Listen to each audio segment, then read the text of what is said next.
પારડી નૂતનનગર સ્થિત આવેલ લક્ષ્મી ઉદ્યાન બગીચાના કેમ્પસમાં લાખોના ખર્ચે બનેલ પીવાના પાણીની ટાંકી લોકાર્પણ પહેલા ધડાકાભેર જમીનદોસ્ત થઈ હતી, જે ઘટનાને 2 વર્ષ વીતી ગયા બાદ કલેક્ટર દ્વારા ટાંકીનો કાટમાળ ખસેડવા આદેશ કરાયો છે।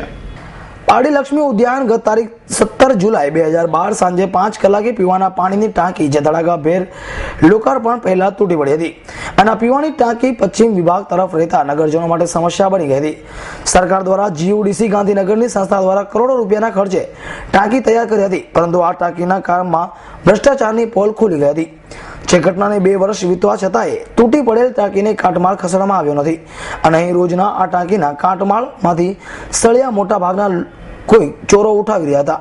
ત્યારે આ બાબતની ચર્ચા પારડી નગરપાલિકાના સત્તાધીશોના જણાવ્યા મુજબ ઘટનામાં જીયુડીસીના અધિકારી, વલસાડના નવા વરાયેલા કલેક્ટર રવિ અરોરા, કૃષ્ણા કોર્પોરેશન કોન્ટ્રાક્ટર ધ્રુવભાઈ તેમજ પારડી નગરપાલિકાના પ્રમુખ શરદભાઈ દેસાઈ અને બાંધકામ અધ્યક્ષ નિલેશ પટેલ સાથે ચર્ચા બાદ ટાંકીમાં કાટમાળ સાફ સફાઈ કરી જગ્યા ખુલ્લી કરી અને 10 દિવસમાં આ કામગીરી પૂર્ણ કરવાનો આદેશ કલેક્ટરને કર્યો હતો।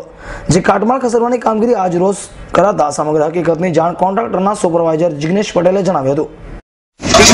જીગ્નેશભાઈ, શું ચાલી રહ્યું છે અહીંયા? કાટમાળ હટાવવાનો છે, જે ટાંકી પડી ગઈ એનો કાટમાળ હટાવવાનો। પછી અહીંયા શું થશે? અત્યારે તો એમ કહે છે કે નવી ટાંકી ઊભી કરવાની। હવે એ નવી ટાંકી નગરપાલિકા આની જગ્યાએ કહે છે કે નવી જગ્યા બીજી કોઈ આપે એ જગ્યાએ ઊભી કરવાની।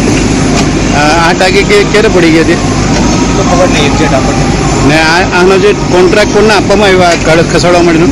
એ તો પોતે કૃષ્ણા પોતે જે કંપની બનાવી એ ટાંકીઓ કંપની હટાવડાવે। કેટલા દિવસમાં આ બધું થઈ જશે? અઠવાડિયામાં, એક વીક।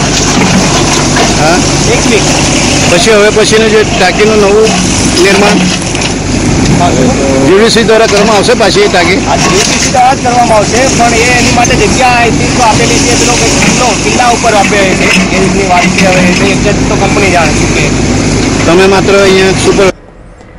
અમૃત પટેલ, એસના ન્યૂઝ, પારડી।